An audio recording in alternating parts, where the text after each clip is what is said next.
They say never meet your heroes, and for Dave Chappelle, meeting Jim Carrey became the kind of experience that quietly reshaped everything he thought he knew.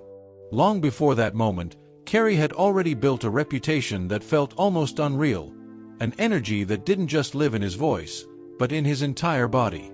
From the explosive success of Ace Ventura, Pet Detective, to the chaotic brilliance of The Mask and the cultural phenomenon of Dumb and Dumber, he wasn't just funny. He was unpredictable, elastic, something entirely different from what audiences had seen before. But that larger-than-life presence didn't come from nowhere. It was shaped in struggle, in instability, in moments that didn't look anything like Hollywood. Before the fame, before the spotlight, there was a teenage Carrey sleeping in a van with his family, working exhausting night shifts as a janitor, carrying a quiet pressure that never really left him. Comedy wasn't just ambition, it was escape, survival, and eventually, identity. That identity, though, was never simple.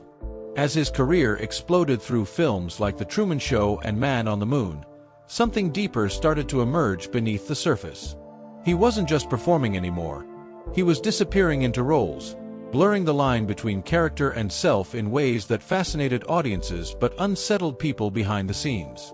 And nowhere was that more clear than during the filming of Man on the Moon, when Carrey took on the role of Andy Kaufman. He didn't just play Kaufman, he became him.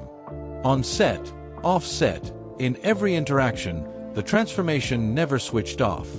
The voice, the behavior, the attitude, it was constant. For the crew, it became normal. For outsiders stepping in, it felt like walking into something surreal. That's exactly what happened when Dave Chappelle arrived. Introduced through Norm Macdonald, the meeting should have been straightforward.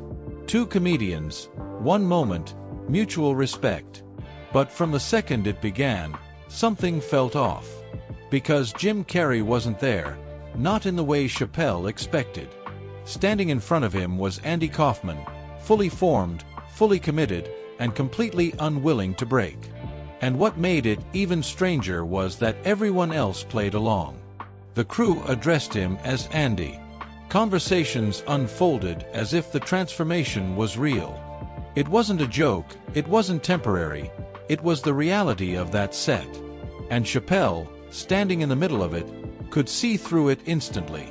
To him, it was obvious. He wasn't talking to Kaufman. He was talking to Jim Carrey, pretending not to be Jim Carrey.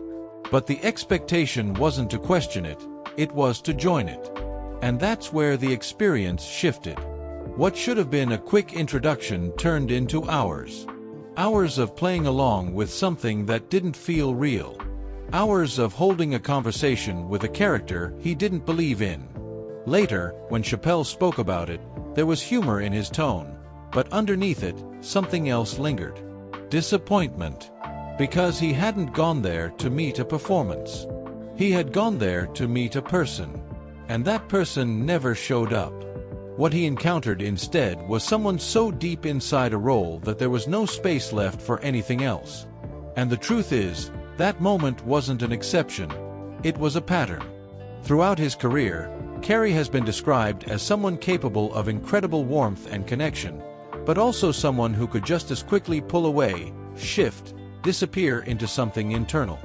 It showed up in his relationships, in his creative choices, in the way he approached both comedy and life itself. From high-profile romances like his brief marriage to Lauren Holly to deeply public relationships and painful personal losses, there's always been a sense that something beneath the surface was harder to hold on to. Over time, that complexity only deepened.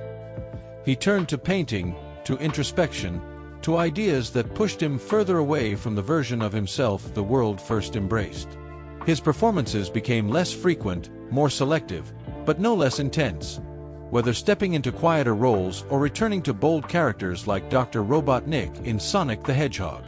And through it all, that same unpredictability remained.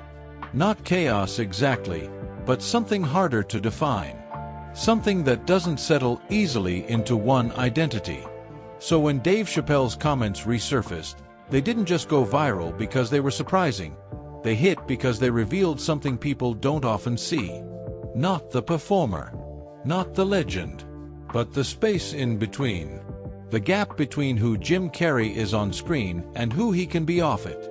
And maybe that's the real story. Not that one version is true and the other isn't, but that both exist at the same time.